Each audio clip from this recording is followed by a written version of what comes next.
I met a gypsy. So are you in a similar boat with that? Well, they almost on the plane. They almost so the flight attendants were freaking out because I get sometimes where similar to what you're saying, and this is, I guess it's normal. It runs in my family, so I just always assumed it was normal. And then Lindsay was like, "I've never seen that." And then anyway, so I get where you're awake, but you can't move anything, like not your eyes, not anything. Yeah, and you're completely, so you can hear everything, but you have all these different, like you said, different anxieties and different whatever is going through, but you're fully awake. So I could hear the flight attendant going, "Sir, put your seat up for landing, sir." And then I can feel myself being shaken, but I physically am completely paralyzed. And they're like, "Oh, what are we gonna do?" I'm like, "Oh, I hope they don't have defibrillators. Hope they check my pulse. Like, I'm fine." Are your eyes open or closed? Closed. Yeah. Okay.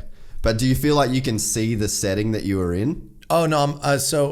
I get two different. Well, no, I was actually in an airplane this time, and I could hear everything going around, but I physically couldn't move. Yeah, okay. And then I finally broke out of it, and she definitely thought I was messing with her because I was like, "Yeah." Really? She freaks out, and anyways, it wasn't funny. But anyway, so my biggest fear though, so I have three different things. One is that I think happens to a lot of people. It happens to everyone in my family anyway, where you just can't move, but you can hear everything. You're awake. Number two is what typical night terror. I don't remember any of my night terrors. I remember nothing about them. But again, on the plane, and planes are probably my most scary part. I had all my friends on this plane, and I fell asleep before the plane took off. So we're just about to take off down the runway, and I was close to the front of the plane. It's a big plane, and I woke up yelling "fuck" at the top of my lungs at a full sprint, running to the back of the plane, and had to walk back past everyone. Like, just in terror. In the plane. Thank goodness it was, this was right before 9/11. This is a long time. I was 16 or whatever. Yeah. But everyone's looking, because if I was running towards the cockpit, I think I would have got shot by TSA at this point. So I'm always afraid to kind of go to sleep on a plane. And the third one, and this is the most messed up one. This is when I wake up and I see everything, fully awake, but I also see dead people. No, sorry. Oh, don't use that as your quote. No. I see. Yeah.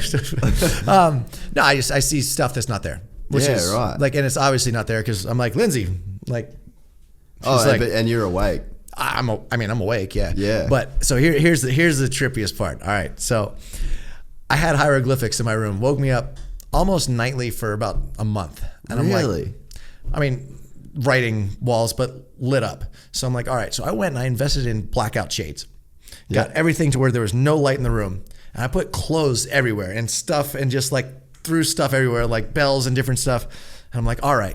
Because obviously, and then I put a Sharpie and I just chucked it off the wall. And I'm like, the room's pitch black. Yeah. I'm like, all right, this will prove to me that I can't, that the room doesn't light up with hieroglyphics at night. Yeah.